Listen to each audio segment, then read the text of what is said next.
So I want to welcome you back to the World Zionist Village Pavillion. My name is Joe Wolfson. I am chair of the executive committee of the planning for the World Zionist Village. And in many ways, what we are talking over and the reason we're not going to quiet them, that's the reason we're doing the village. The future of Zionism is our youth, and that's one of the reasons we are preparing and building the village to be a second home, a second campus for the Alexander Muss High School in Israel, so that we can go from 1,600 kids to 5,000 high school students a year. However, if that's all we do, shame on us.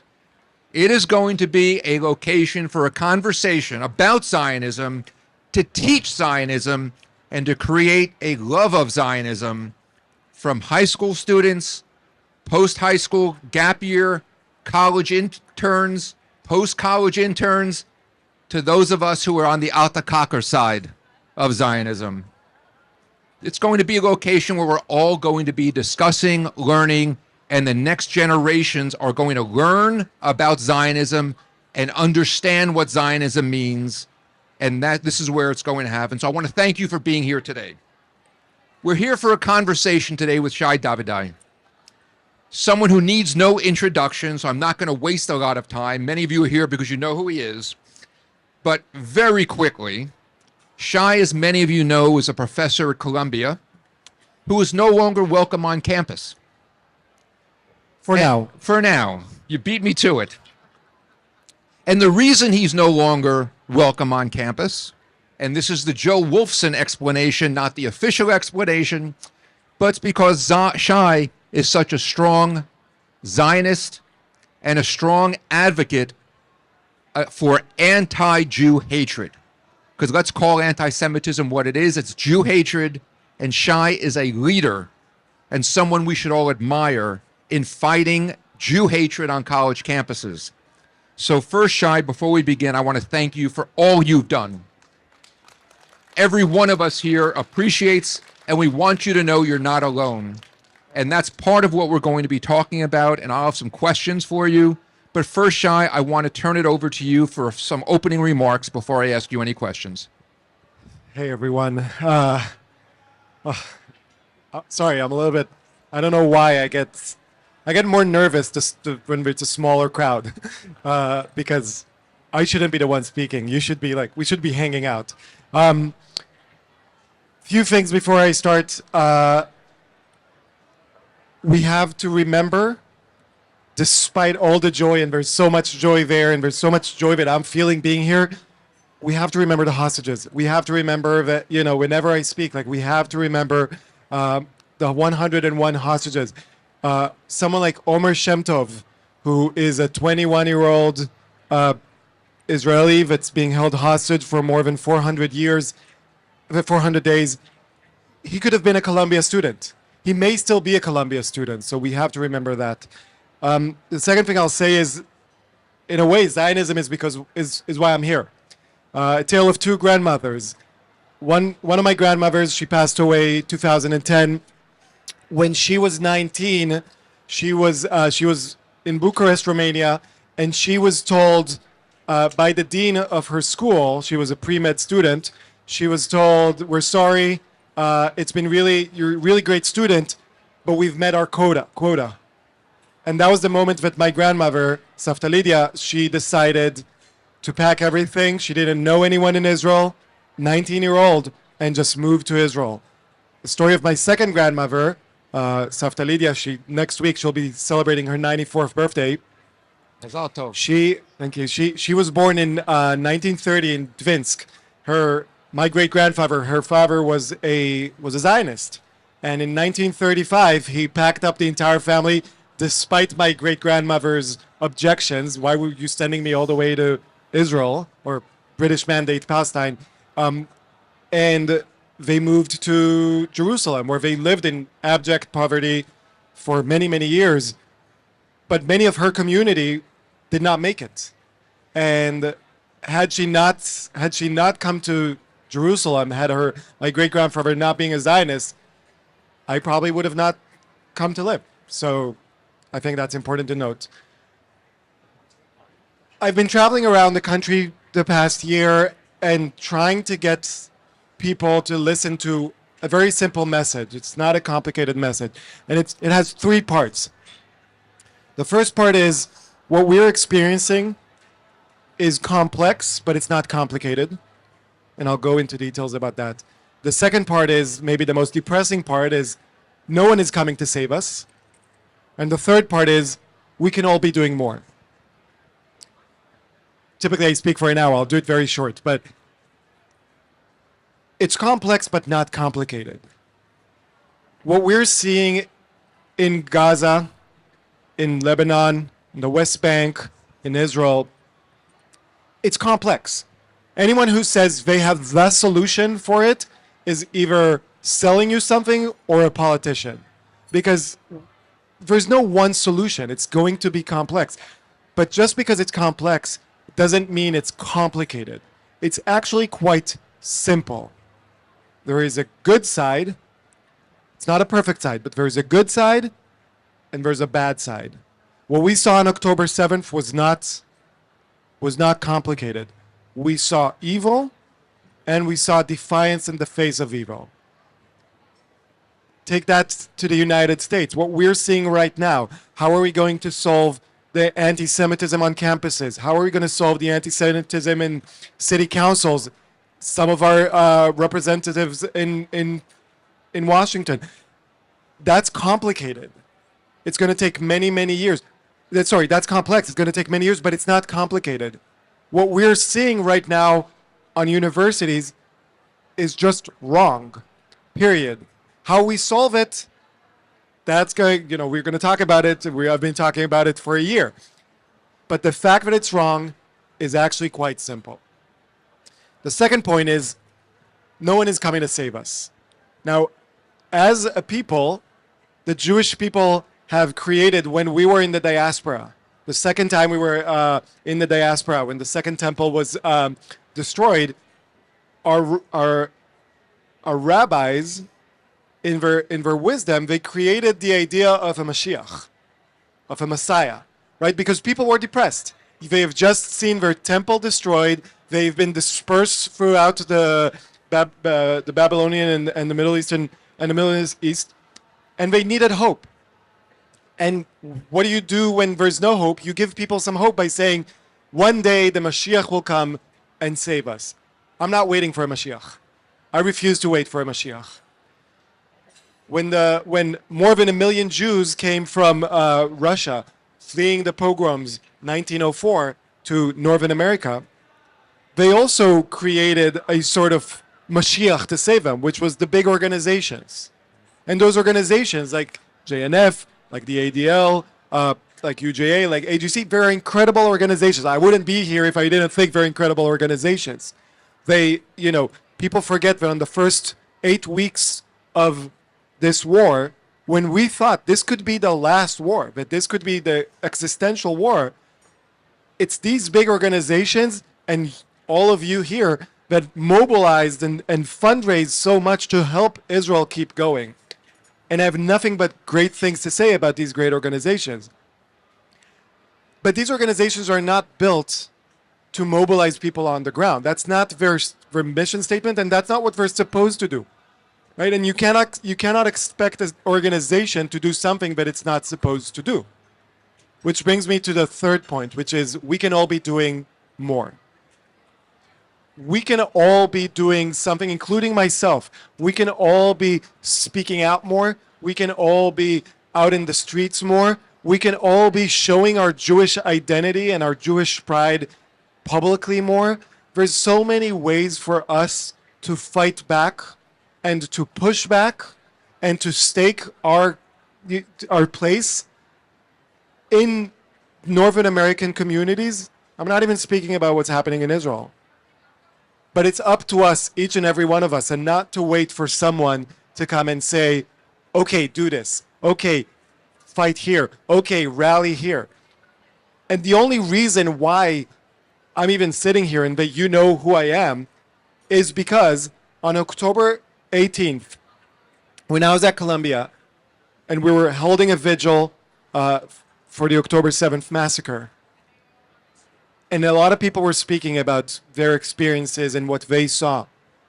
And no one was speaking about the elephant on the quad, which is the administrations and how they're not doing anything. And I really wanted someone to say something. And I was waiting for someone to say something because I did not want to be that person who says it. But when I saw that no one was saying something, I said, screw it, I guess I have to be the one saying it. That's when I realized, like, we should all be doing something. And that's the only reason I'm here. That's the only reason you know my name. That's the only reason you know this Purim, because of that. So we should all be doing more, whatever it is. Some people are more comfortable, like me, standing up, screaming, shouting, whatever. Some people are more comfortable on social media. Some people are more comfortable creating creatives, like posters and stickers and things like that. Some people are more comfortable writing op-eds or calling their politicians or whatever it is. Find your skill, find where you shine, and use that to increase the fight. That's the only way. If we all do something, whatever we're good at, I promise you that we will win this. Because Israel is going to win the war. There's no doubt about it. But it's up to us to win this war. So, and as I told Joe, no question is off the ground. You can ask me all the difficult questions. I'll try to answer as best as I can. Well, thank you for that opening, Shai. We were going to ask questions from the audience. However, I did prepare a few questions, and I'm looking at my phone not because I'm texting, but because my pen broke. So I'm going to pretend I'm a very young person. I have my questions here. Yeah, right. Yeah, right. You should have one. Shai, there are many of us who know the history of Colombia and, frankly, some of the rabid anti-Israel professors that have been there for years. And for those of you who've been here at other JNF conferences, we've heard from students who were students at Columbia 5-10 years ago who experienced anti-Israel activity even in the classroom. That's no secret to many of us. So my first question for you, as an Israeli, Meshuggah, why'd you pick Columbia?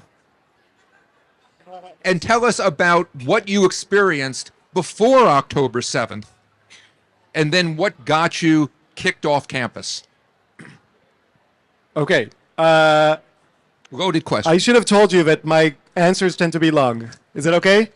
So I want to tell you a story about... The history of Colombia is somewhat important here, because won't you agree with this, Shai, that from your experience now, Colombia is emblematic? And that could be my next question. So let me tell you, I want to tell you a story about a man called Herschel Wrubel.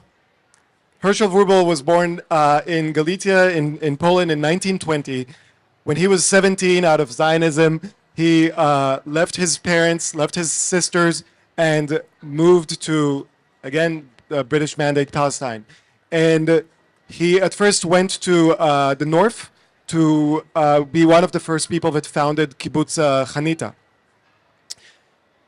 He was also a very brilliant man, or guy, and he then decided to go and focus on his studies. He went to the Hebrew University, which was relatively new at the time, and focused on history and Jewish studies. He was found to be a very, very Talmid Chacham, a very smart student, a very diligent student, and after serving in World War II in the Jewish brigades, he came back to Israel, now it was Israel, and then moved to the United States, to Columbia, to get his PhD in Jewish history, focusing on Jewish Jewry in the medieval times, and especially the Jews of Saloniki. 1950s, he was in Columbia, got his PhD, went back to Israel, then went back and forth between Israel, the Hebrew University, and the United States. He taught at Columbus, Ohio, and then he went back to teach. He was a chaired professor of Jewish studies at Columbia University in 1970s. His granddaughter, in 2010, started a program at Columbia, an MFA in creative writing. She's a writer and a translator.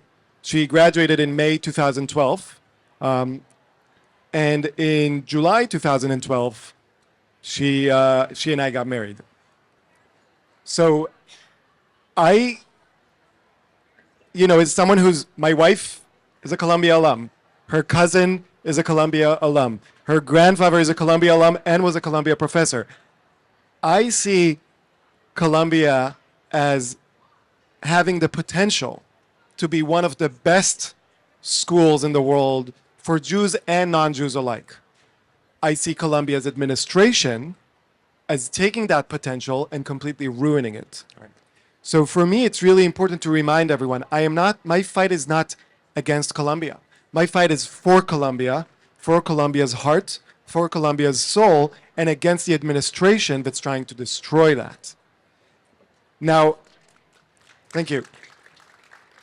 Unfortunately, I came into Columbia with completely like rose-tinted glasses. I only knew about the positive Jewish history of Columbia University.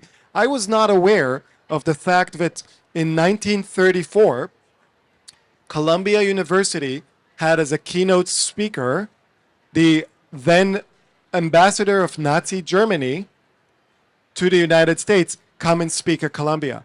That was protested by one Jewish professor, and a group of Jewish students.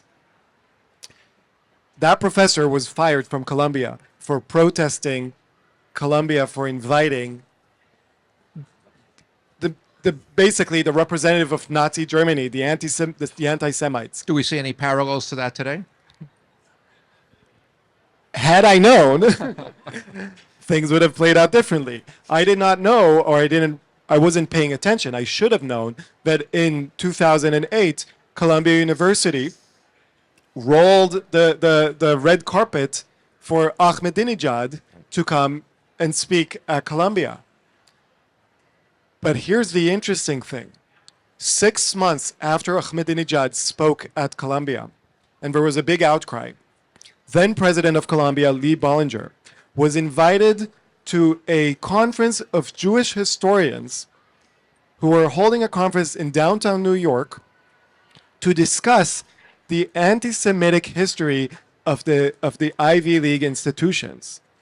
And he was told, now is your opportunity to come and redeem yourself, not just for inviting Ahmadinejad, but for the things you did in the 1930s. And Lee Bollinger, then president of Columbia, did not even reply to the email that invited him. So we have a big problem at Columbia.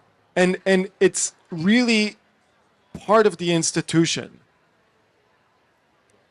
Part of the people at Columbia are anti-Semites, for sure. I'm not going to sugarcoat it. We have administrators that really, they hate us. They hate us. They say they don't hate us. They hate Israel, but they hate, at best, they hate 50% of us. Okay? Not great. But most of the administrators they don't hate us. They don't love us. They are what I call good, hardworking Germans. The universities in Germany kept operating in the 30s and 40s, and they had administrators. They had presidents. They had public safety officials. And they probably had no love for the Nazi regime, but they were willing to look the other way. And to me, that is the problem. And that is the whole crux of the fight. Is not against the haters, it's not against the anti-Semites, it's not against the jihadis, it's against the indifference of the administrators. And that is why I am doing all of this.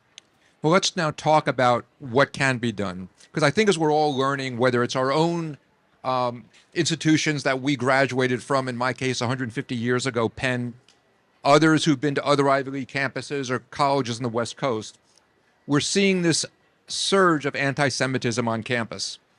So let's talk about the fight now. From your experience, what are the most effective strategies that you think alumni, the general public, parents of current students, and students should be following to most effectively fight the administration and the surge? So you chose just the simple questions, not the... Yeah, very simple. So to understand, how do we fight Colombia? How do we need to think about, Colombia is an organization. It's a big organization. How do big organizations change? Well, the only way they change is through some external force. If you leave it to big systems to change on their own, they won't. They won't, because they are constructed of individuals, and each individual just wants to keep their head down, keep their salary up, and keep going. That's all they want. They won't change unless there's some incentive to change or some pressure to change. What are those incentives? Political, money, PR, and the court of law. Those are our levers. How do we change Colombia? Well, we need to use each or all of these levers. Political, that means that we need to get our representatives to come and start scrutinizing Colombia. Because I remind people, Colombia is on paper a private institution, but 50% of its operational budget comes from taxpayers' money, through grants, through federal funds for research, for student federal loans.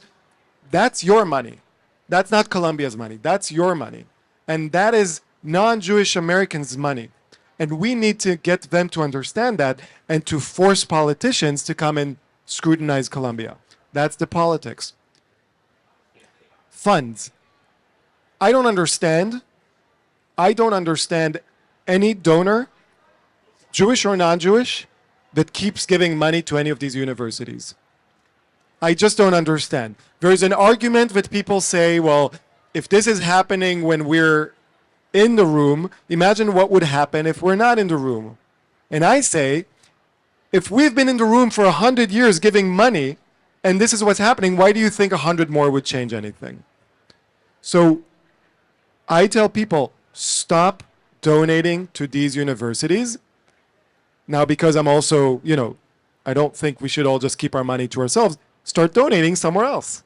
Do you have any idea where? Give money to JNF, give money to the World Zionist Village, give money to hospitals, give money to public schools that are I said JNF first. Give money, like you don't need to give money to elitist universities so long as even a fraction of that money would go to professors that openly support Hamas. I wouldn't feel comfortable knowing that I would have given money to someone like that. Imagine this. You're walking down the street and you meet Joseph Mossad, the professor at Columbia, who on October 8, 2023, wrote an op-ed on electronicintifada.com expressing his jubilation and awe, that's his words, not mine, right, of the Hamas October 7th massacre. Unless you can not be sure what he was meant to say, a picture at the top of that blog is of the Al-Qassam brigades of Hamas. If you met that guy on the street and you had $1, would you give him that $1? Of course not. Well, if you give Colombia $10,000, $50,000, $100,000, a fraction of that goes to Joseph Mossad. Stop doing that. Just stop giving money. Right. Tuition, that's something else. Tuition is us giving them money in order to get something from them.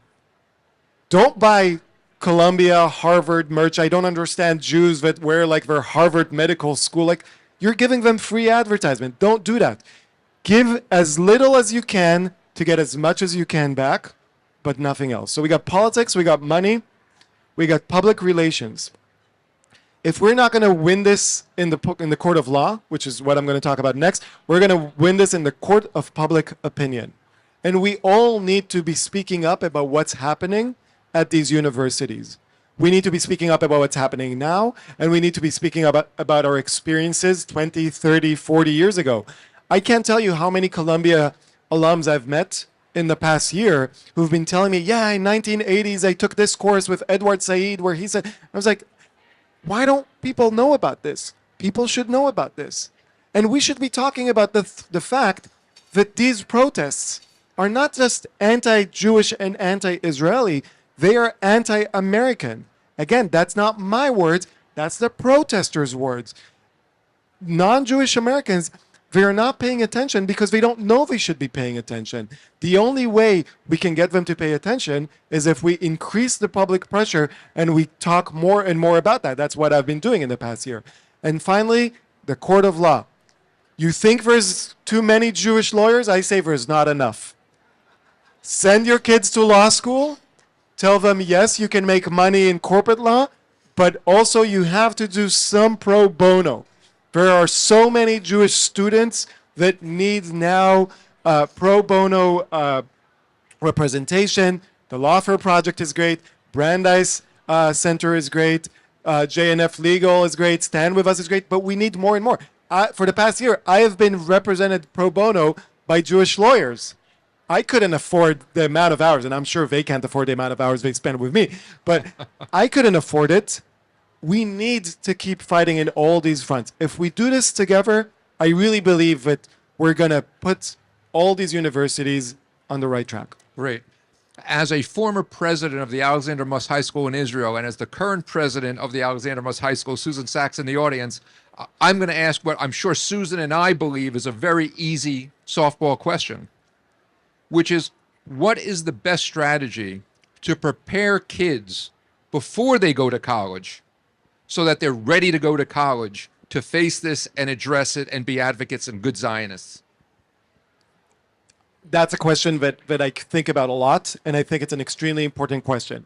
We need to start thinking of universities as battlegrounds. They are. They're ideological battlegrounds, but they're battlegrounds. And the worst thing you can do is send your kid to a battleground without preparing them. You'd never think of throwing a soldier into Gaza without weapons, without armor, and without knowing what they're going to do. But when you send your kids to Harvard, Penn, Columbia, Yale, especially if you send them to the humanities there, you're throwing them into a battleground. And they're unprepared. So what I've been telling people, every Jewish family, especially with high schoolers or college students, spend Shabbat dinner in what I call constructive debate. Take your kid and tell them, Israel is committing a genocide in Gaza, prove me wrong. And just wait for their explanations. If your kid cannot convince you, who agrees with them, and knows the facts, and knows that genocide has a definition, and this is not it, and loves your kid, how are they going to stand up to a professor and to 20 other students who all they want to do is hate on them? Jewish students, right now, they need two things. They need to read, and if they don't read, then at least watch some social media videos, but read and educate yourself. You need to know about everything that's going on so you can respond, but they also need some skills in actually presenting the information.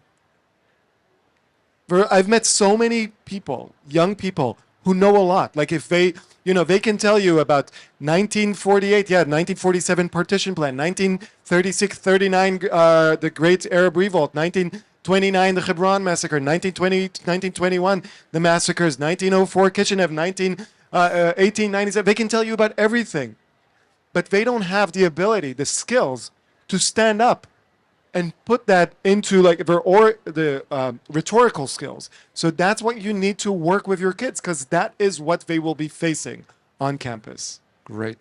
Before I ask my next question, are there any HSI alum here, any kids? Not you. Current kids. All right. You, I'm going to come back to later, you two. So you're now on the spot. So start thinking. I have a bunch more questions. We have about 15 minutes. So I'm going to turn it over now to the audience. And if you have a question, please raise your hand. And Lamore, right behind you, there's a young lady with a question. But you're going to have to step into so the mic will work. There you go. I just want to say, no questions off the table. Ask anything personal. But you two can't go anywhere. Give you the answer, yeah. Club Z is also a really good... Could you raise it closer to your mouth? Club Z is a really good like place for Israel education, like for teenagers? Do you recommend it for everyone to join? And like, do you recommend chapters being started everywhere? Yes. Amazing question. No, so I honestly, like, I've been traveling, I've been speaking to everyone from middle school and high school to community homes for great grandparents. And I love speaking with everyone, but I especially love speaking with high schoolers. And Club Z and Stand With Us high school chapters are both incredible work. They do incredible work because they're doing exactly this. They are preparing the next generation for the ideological battlefield. And they do it in a way that actually works exactly like teenagers think. When I was 16 or 15, whatever my parents said, I would take the opposite stance. That, they like, because that's what I did. That's, surprises. But when you're in a group of other teens and they actually are experiencing this together, they strengthen each other. And they stay together when they then disperse to different colleges, and they are each other's help. So yes, if you can, send your kids to whatever organization that focuses on Zionist thought in high schoolers. Great. With more? Hi. Oh, there we go. Great. Hi. Please. Yes, I have a question. You mentioned that we need to prepare our kids to fight, to defend themselves in the universities. I have an opposite approach. I think our kids should attack.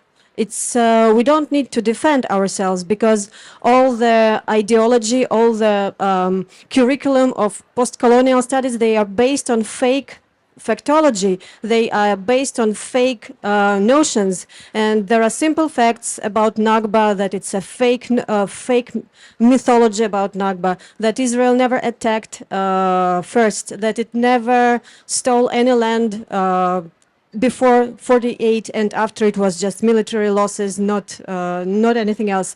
What I mean is that I feel we always need to defend ourselves, and no, we need to attack the programs, we need to attack the curriculum. And Shai, let me ask Shai to address that, because we were going to get to being on the offensive versus the defensive, which I think is your point. Right. And Shai, why don't you address that point? If you would. Just to finish the question, so are there any organizations within universities that work with this issue? So, okay. So, first of all, and I do want to be clear, lest anyone get the wrong impression. Right. When I talk about fighting and fighting back, I am talking about peaceful, non-violent fight. But we need to change the mentality, because a lot of times people think that non-violent means submissiveness.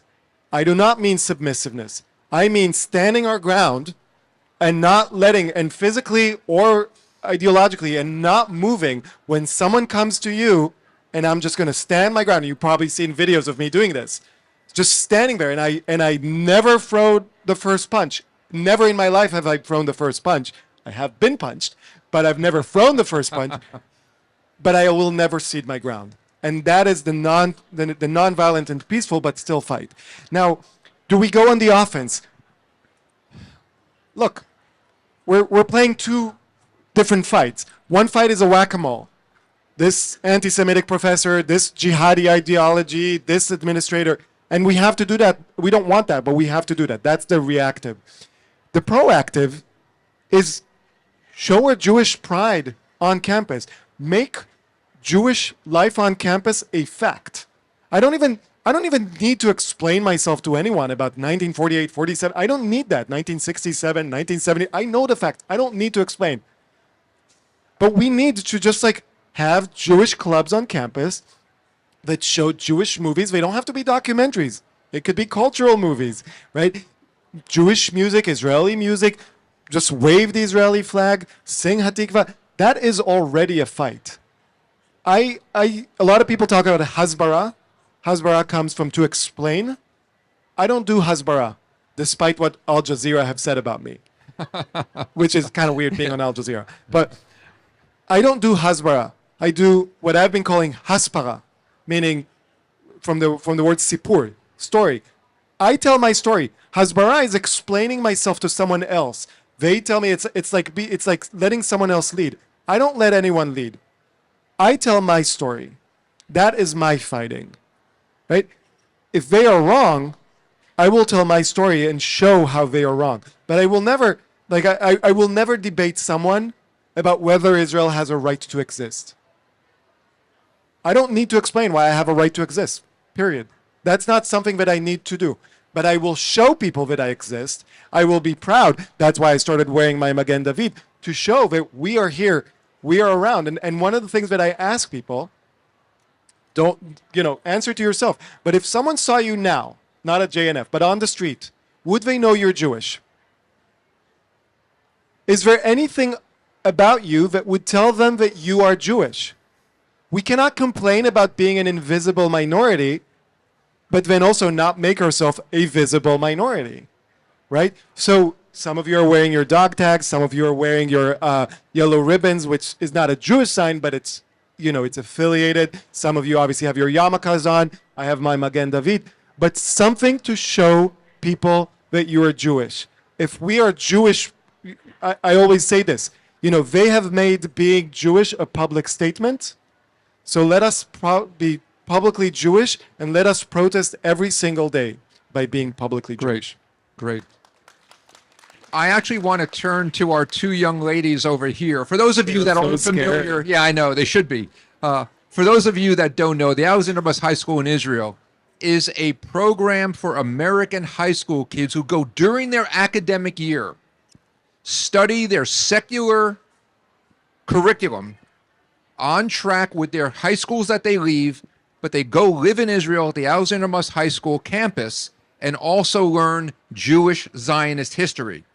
So they learn the fact, Shai, that you're talking about. And very quickly, I'm going to ask these two young ladies to introduce themselves. And after hearing what Shai has said about being prepared, how do you feel about going to college in a year or two, and what are you expecting?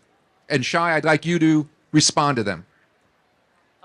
I'm Sari Gross. I'm from St. Louis. And so we went during the summer, so it was just a little bit differently. But I think almost in a better way, it was entirely focused on Judaism and Zionist studies because we weren't worried about our normal schoolwork. And I think it helped prepare me because we're both juniors. So in these next years, we'll be going to college.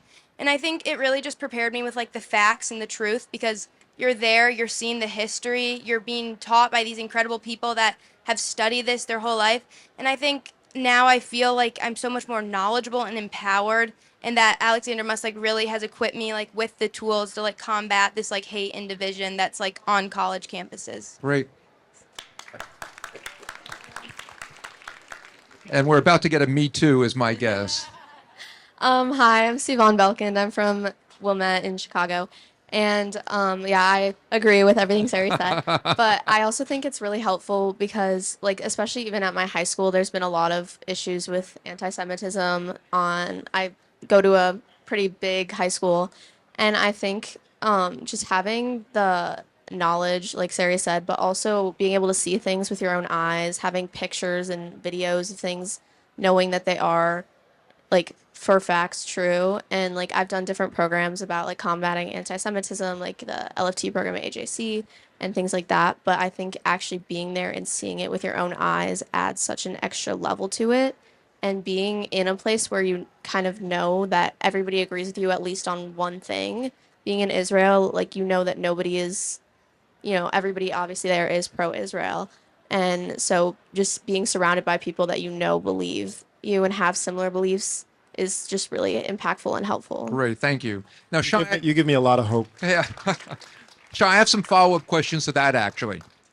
How many years ago did you come to Columbia? How long has it been?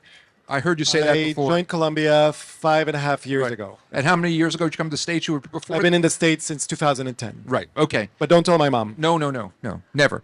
When you first came to the States and where you were exposed to the broader Jewish community being here, were you surprised by the lack of connection with the average American Jew with Israel as an Israeli coming here and living?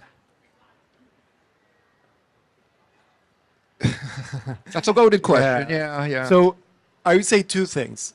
positive and negative. Yep. Okay? Yep, that's right. The positive was, and you have to also understand, I came from Israel to Ithaca, New York, then Princeton, New Jersey, then the New School for Social Research. So I've been traveling in the most progressive Jewish circles in the country. That is why I have no friends now. The positive was, everywhere I went, people were so warm and open. They wanted to like hug me and be like, wow, you're Jewish, you're Israeli, come for Shabbat, come for Passover. It also did not hurt that I aligned politically with their views, right? That was the positive. But the negative was, everywhere I went, as I came for Passover, they always wanted to talk about what Israel was doing wrong. And I never understood. First of all, I was like, why are you asking me? I'm not representing Israel. I'm representing Shai Davidai, even not at that. But so yeah, it surprised me. But more than surprised me, it scares me. It scares me. I think something that we have all learned on October 7th, 2023, in the year that passed since, Israel cannot exist without the Jewish diaspora, and the Jewish diaspora cannot exist without Israel. Until every Jew in Israel and every Jew in the diaspora not just understands that, but really internalizes that and lives their life like that, we won't be able to solve the issues that we have. And at the same time, and so I've been traveling around, and really I don't talk a lot about Israel. I talk about what's happening here. I talk about the hostages. But when I speak with Israelis, I speak about the importance of hugging the Jewish diaspora and getting and strengthening that bond. And look, I am not the traditional Jewish man or person. I don't care if you're Orthodox, ultra-Orthodox, conservative, reform, secular, and atheist. I don't care. Everyone should find a place where they feel welcome and comfortable in Israel, and it's upon us Israelis to force our institutions to welcome every Jew from around the world, halacha or not halacha. Every person that lives a Jewish life, that has a Jewish, home, they should feel welcome in Israel. Maybe not in every part of Israel, but they should have their place in Israel. And every Israeli Jew should feel welcome somewhere in the diaspora. If it's in Brooklyn, in Flatbush, if it's in the Upper West Side, if it's in the most progressive reform shul, they should feel welcome there. It's 50% of our people are there, 50% of our people are not. There's no other way around that. Well, considering you're sitting basically with the 50% that are here now, what is the suggestion you have for us to help that process? What can we do as advocates for Zionism and for Israel to move forward? Okay, so this is actually, I'm not being flippant. I think this is extremely important. You should start learning Hebrew. I think it's weird that half of our people are conversant in our indigenous language and half know their haftarah, and that's it, right? And we need to converse that, because the connection needs to be people to people, not organizations to organizations. I think that every Jewish teenager, before they go to college, needs to spend time in Israel. And maybe parents won't like it, need to spend time in Israel without their parents. Need to spend time in Israel with a youth group as a gap year in the Alexander Mas High School, whatever it is. But they need to spend time on the World Zionist Village. They need to spend time as individuals and to see it for themselves. And the last thing I would say is,